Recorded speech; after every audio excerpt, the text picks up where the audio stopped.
Mapagpalang araw mga kabiyaya. Every day is Lord's Day. Sa pagsikat ng araw hanggang sa paglubog nito, ngalan ni Jesus papupurihan. Kaya sa araw na ito, mag-soak muna tayo. Samahan po ninyo ako sa maikling pag-aaral ng salita ng Panginoon, ang ating espiritual na pagkain. Ano po ang ating espiritual na pagkain ngayon? Basahin po natin ang aklat ng mga awit, Kapitulo 23, talatang 1 hanggang 6. Ang Panginoon ang aking pastol, hindi ako magkukulang ng anuman. Tulad ng tupa, pinagpapahingan niya ako sa masaganang damuhan. Patungo sa tahimik na batisan, ako'y kanyang inaakay. Panibagong kalakasan, ako'y kanyang binibigyan. Pinapatnubayan niya ako sa tamang daan upang siya'y aking maparangalan. Kahit tumaan ako sa pinakamadilim na libis, hindi ako matatakot dahil kayo ay aking kasama. Ang dala niyong pamalo ang sa akin ay nag-iingat. Ang inyo namang tungkod ang gumagabay at nagpapagaang sa aking kalooban. Ipinaghanda niyo ako ng piging sa harap ng aking mga kaaway. Pinahiran niyo ng langis ang aking ulo, tanda ng inyong pagtanggap at parangal sa akin. At hindi nauubusan ng laman ang aking inuman.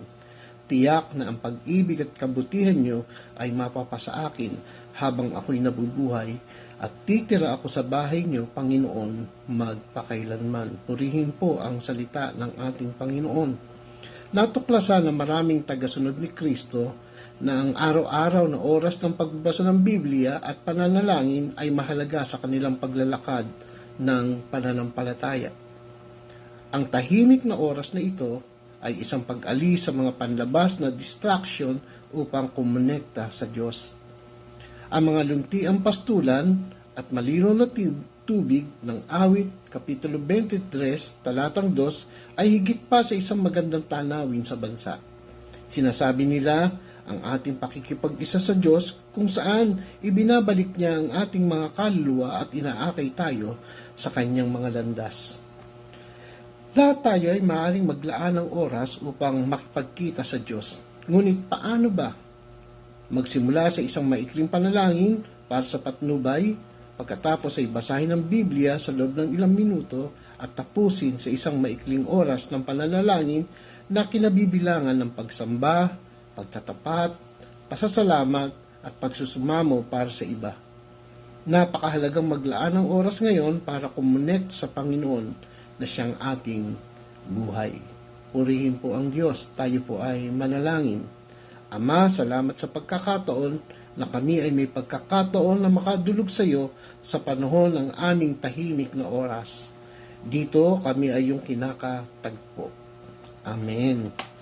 Kung nais po ninyong mabusog at mapagpala ng espiritual na pagkain, inaanyayahan po namin kayo na sumubaybay sa amin sa bawat araw.